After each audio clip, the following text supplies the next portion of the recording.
guys, this is Lala Legacy, and welcome back to another episode of Coming Out on Top. So let's jump right back in. Before you can respond, he sprints out of the room. You stand there rubbing your neck, lightheaded. You're still standing, mouth half open as he returns, clutching 2 beer bottles. He offers you one.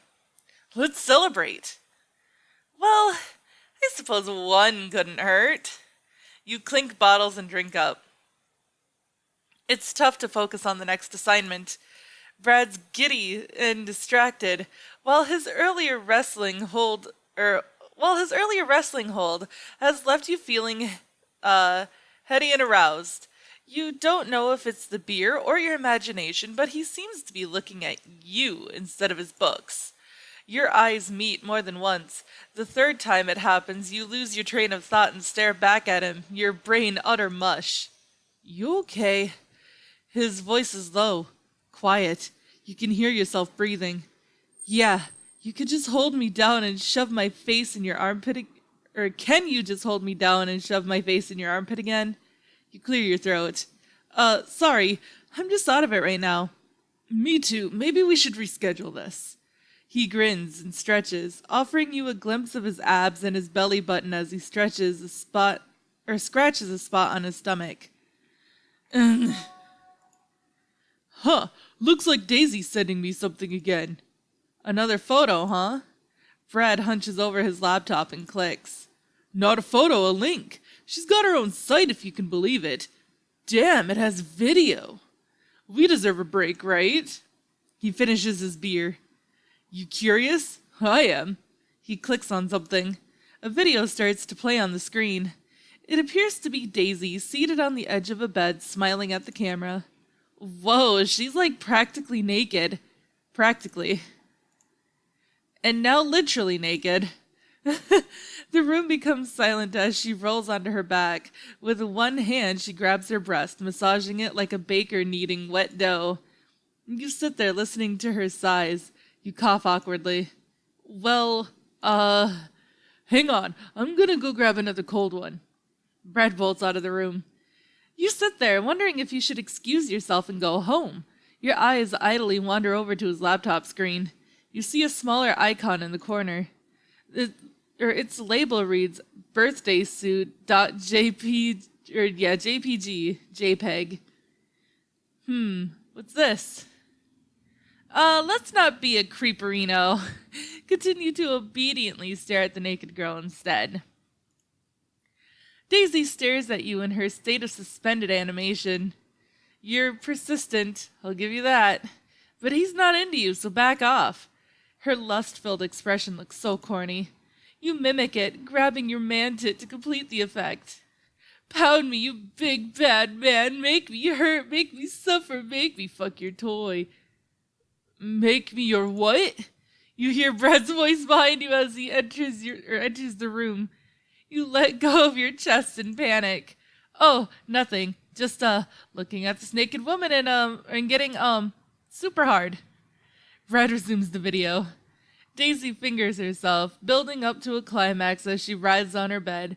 She's moaning out holes of being filled or some such. You think maybe she should pursue a career in road maintenance.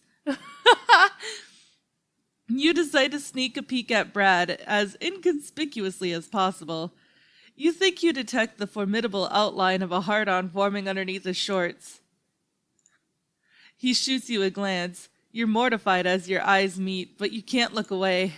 You stop breathing as his gaze wanders down your body, to your cock testing the strength of your zipper.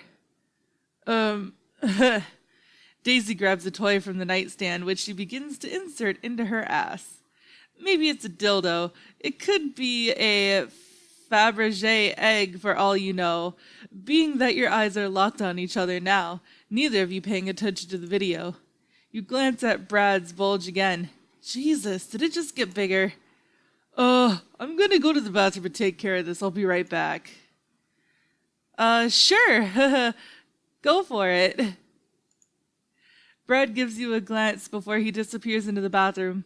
The door shuts behind him with a click. Your brain does cartwheels, trying to figure out the meaning of that glance. You're rock hard. The thought of Brad beating off behind that door, You lower a hand immediately to adjust and relieve some of the pressure. Do nothing.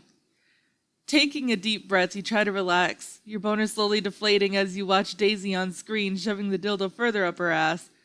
Oh, whoop-dee-doo. I've used bigger things to clean my ear. Oh, Jesus. After a few minutes, Brad emerges from the bathroom, sans boner. So, since we didn't get shit done today, let's reschedule for tomorrow? You manage a nod. You head downstairs on shaky legs. Now, this is odd, Matthews. Is it daylight savings already? Daylight savings? No, I don't think so. Then, would you mind explaining why you're leaving early today? We, decided to take a break. Break? Are you trying to charge extra for these breaks? I don't remember authorizing this, Matthews. No charge. It's not a big deal. We rescheduled for tomorrow. Everything regarding Brad needs to go through me. Did you forget? What? Is he 16? Are you his father? No to both? Then fuck off. Oh gosh. Beau and I lost our father years ago. Oh. Oh God, I'm sorry. Indeed, we lost him when we got separated at the state fair. Oh. Brad and I went to get something to drink. Those carbonated juice things in the shape of a fruit with the crazy straw. You know the ones. Dad told us to be careful, said he'd be right there when we got back. Except when we returned, he wasn't there. He was gone. We searched for him for 6 hours. Brad was crying. I tried to comfort him, telling him it would be all right. That Daddy probably just went to the bathroom. Then eventually, we found him. Turns out, he was playing the shoot the clown in the mouth with the water gun game. He had a 14-game winning streak going at one point. Brad and I both got the large top-level prizes. But the point is, I knew I'd always need to be there for Brad if something terrible happened. I guess you feel responsible if anything goes wrong with Brad's life. I'm the only one in this cesspit with his best interest in mind, so yes, that would be the case. Look, he's really making an effort, Beau. I mean, if anything, you could show your support instead of constantly giving him shit. Support? Like what sort of support are we talking about here? I don't know. I hear he likes cake? Perhaps you're right. Perhaps I've been too hard on him. Still keeping my eye on you, though. Friday. You head over to Brad's after class. Roman gives you an accusatory look as he lets you in. Do door! I sure think it's funny how you show up and suddenly Daisy doesn't come by anymore. Well, I can assure you, we're not the same person. Look, no tramp stamp. You think that's funny? I'm watching you, Dutor. Get in line. What did you just say? I'll be going upstairs now. Bye! Brad's door is open. Oh, hey. Hey. Thanks for rescheduling. Sure. You both pull up a chair, grab your notebooks, and settle in. As you and Brad work on his paper, you notice he seems especially quiet today. More than once, you look up to see him staring at you, his eyes scanning your face, your arms, your hands, your body. As soon as your eyes meet, he looks away again, grinning. All the while, warmth rushes across your chest, creeping up to your neck and to your cheeks. You make slow progress. What's on your mind, Brad? You have any questions about this material? He leans towards you, eyes twinkling. Actually, I was thinking maybe we should take another break. Okay. 5 minutes. Instead of getting up, Brad leans closer to you, so close you can see the orange tint of his eyelashes. 5 minutes, huh? So, or stretch, or go use the toilet, or, whatever. I'll take whatever.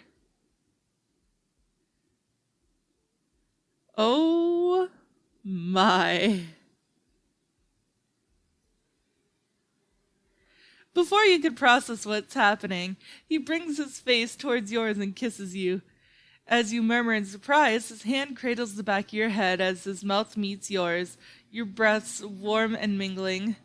A soft moan escapes your lips as his mouth opens, then yours, as your tongues pull back as the bedroom door unexpectedly swings open, and Beau, holding a pink cake box, enters with a grin on his face. As a token of my apology for being overly suspicious of you, or of both of you. Uh-oh. Ah, no! The box falls to the floor. Without a word, Beau storms off. Oh my god. Brad glances at the box on the floor. Cupcakes? Why did Beau suddenly decide to barge in here with a dozen cupcakes? Whoops. What do you mean, whoops? I said he should acknowledge your efforts, appreciate them. Brad puts his face in his hands. I'm so sorry. I didn't personally suggest cupcakes, though. Just a cake. Brad groans. You hear a door slam down the hall. Oh, geez, I better go talk to him. Brad bolts through the door. We're just gonna wait. After a minute, Brad returns. He's locked himself in his room. He won't say shit to me. I'm guessing he doesn't know that much about you? Look, it's not like we're in the 1950s anymore. I think he'll be okay, Brad. He probably just needs time to adjust. It's not just that. You don't know half of it. Beau thinks I'm some kind of monk or something. He sees me as his naive little brother with a halo on his head. I mean, he thinks I just want to stay a virgin till I get married, for God's sake. Where'd he get that idea? Well, it's not like I've been actively chasing any girls. It's just easier to let him think otherwise. Oh, I see. Brad, if there's something I can do... Look, I've got practice in an hour and shit's all crazy now. I gotta go. He ushers you out. Saturday. Brad hasn't responded to your emails or messages. His final paper's coming up. We're gonna go see him in person. You feel awkward standing in front of the house on a Saturday. Well, Matthews, you've saved me from having to write an email. What? You're done tutoring Brad. But he's got a paper due next week. That's no longer your concern now, is it? Beau, I need to talk to him just for a minute. Don't you even think of going near this house, Matthews. I trusted you. Trusted me? But he's the one. You're not tutoring him anymore. Well, he could tell me that himself. Let me through, Beau, or I'll... You'll what? I'll tell you what I think of something appropriately threatening yet legal within my physical limitations. Beau takes a moment to reflect. Stop wasting my time. Get the hell out of here. You finally got some downtime this weekend. In terms of your studies, you're kicking ass. You've been feeling pretty distant from Penny lately. You and Ian are on friendly terms, and finally you've got $505 in savings. What will you do with your extra time? Let's take Penny out to that tempura fondue place. And we've seen this all already, so the relationship has improved with Penny. The issue with Brad eats at you all weekend. No return email, message, or call. Monday. You head over to the kitchen for something to drink. Ian and Penny are making marshmallow quesadillas. Ew, that sounds really gross. Hey, you guys want to go to the game today between us and WSU? Ian, you don't even watch football. Why would you want to go to a preseason game? 3 words. Free foam fingers. If we all go, you can give me yours. And then what? It's not important. So how about it? Don't even talk to me about football. Why? What's the matter, Phil? Yeah, what's up, dude? You've been pretty mopey lately. Hold on. Okay. Tell your roommates what happened between you and Brad, minus the pornographic details. So, yeah, you know I'm tutoring Brad, right? Okay, well... And after Beau walked in on us, I haven't spoken to him since.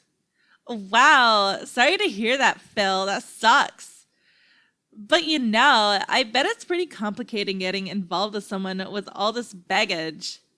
Is this dude even worth all this drama? Sorry. I admit, I've got a bit of a crush. But he's an asshole. And so's his asshole brother. They sound like they're all aboard the asshole train, heading non-stop to Assholeville. Sounds like a couple people I know. Brad's just a jock who's used to getting what he wants. He doesn't give a shit about you. You sure are making a lot of assumptions here, Ian. You don't even know the guy. I don't have to know him. I know his type. Take what they want, screw everybody else. Ian bolts out of the room. What's up with him? I'm not sure. I'm still trying to figure out why he wants those foam fingers. Probably best not to ask. Yeah, Penny, probably Wednesday. Classes feel long and pointless today. You decide to head to the cafe for lunch. You message Penny that you'll meet her there. You're about to head inside when you spot Brad about to cross the street with two of his teammates. He doesn't seem to notice you as you walk past. Brad? Brad! He looks up. He steps away from his buddies towards you. Yeah? You suddenly feel completely stupid. Your brother, You find yourself at a loss for words. Your paper... Brad seems unmoved. Look, I've been wanting to talk to you. I gotta go, Phil. You look at him in shock as he turns around and rejoins his group. As they walk away, you can hear one of his companions chuckling. Hey, Melnick, is that your number one fan? Shut the hell up, Koczynski. You watch them cross the street. God, I'm so sorry, Phil. What a complete asswipe. He totally cut me off. He didn't even want to talk to me. At least you won't have to waste any more time on that asshole. The sad thing is that I actually give a shit whether he passes his class. We put all that work into it. Is that pathetic of me? I mean, I still have all those notes on his outline I wanted to give him. He's got a major paper due tomorrow. It's because you've always been an awesome tutor and unquestionably dedicated. Screw that guy. I hope he gets an F and gets kicked out of school like he deserves. Jesus, Ian. Whew, you finally got some downtime this weekend. In terms of your studies, you're kicking ass. You and Penny have been slightly annoyed with one another. Oh no. You and Ian are on friendly terms. Finally, you've got $455 in savings. What will you do with your extra time? Well, that's just for Ian, so let's tutor for some extra cash. Make $160. You got $615 in savings. Thursday. As you pull out a textbook for one of your classes, a few sheets of paper fall out. You realize you still have Brad's outline, the one he wrote for his final paper. It's marked up with your notes and suggestions. You think about returning it to him, then chide yourself. Heck, he's probably already got the whole thing written by Daisy, if not someone else. We're gonna go back to the house and give him the notes. You head over to his place. Nobody answers. Palms sweating, you let yourself in. You walk up the steps on high alert for Beau. You knock on Brad's door. To your surprise, he opens it. I knew you'd come by, Phil. Go ahead. Go ahead? Tell me what an asshole I am for throwing you under the bus. I'm not going to stop you. Actually, I came here to give you these notes. Oh. So you're not going to yell at me? Tell me what a bastard I am? Come on, Matthews, at least tell me I'm a douche canoe. A Delta Bravo. Aren't you angry? No, just sad. Finish your paper, Brad. You place the papers on his desk and walk out. Good luck with everything. You're about to leave when Roman stops you. Hey, Roman. I'm sure glad you came by. Heh, you're the only one in this house that seems to feel that way. It'll save me the work of having to find you to kick your ass. Oh, okay, that's actually more in line with the popular sentiment. After all your precious little speeches, turns out you were just covering for him. What? What are you talking about? That's right, keep pretending, Dutor. I've figured out your game. Brad's been boning Daisy this whole time, and you've been covering for him. What? So I'm gonna beat both your heads in. I guess you're first. You hear the sound of thundering footsteps. I'll leave him alone, Roman. Whatever, I could take on the two of you. Don't kid yourself. What's this all about anyway? You've never even been interested in Daisy. Come off it. You know I have a thing for her. Are you self-absorbed moron? I'm not screwing Daisy. Yeah, keep moving that mouth, Melnick, and all that's coming out is a stream of bullshit. It's not bullshit. You're just oblivious to the fact I don't even like girls. Melnick, please, don't feign homosexuality in order to disguise your womanizing. It's quite unseemly. Why would I lie about this? I don't know, maybe to prevent you and your tutor from getting your asses kicked, since you're obviously in cahoots with each other. Wait a second. What? Is this why Beau's been acting like a nutcase lately? Well, he's not exactly celebrating. He thought I was just waiting for the right girl to come along. Ha ha ha! Good one! Obviously he doesn't know shit about you. For such a smart guy, sometimes he's kind of dumb. Look, he'll come around, Melnick. He's not totally awful. He's just self-righteous, pig-headed, irritating. I better go talk to Daisy. I feel like such a jerkwad now. Oh, sorry about the violent threats earlier, Dutor. No hard feelings. Good to see you again. Aw, thanks. Thanks. For a second there, I thought I was going to end up in the hospital like your kicker. No worries. I'm glad Roman knows. I'm so tired of him sending girls up to my room. At the risk of sounding like a dickhead again, my paper's due. Did you want me to look it over? Actually, I haven't even started it. I'm so screwed. I'm going to lose my scholarship and get kicked out of school.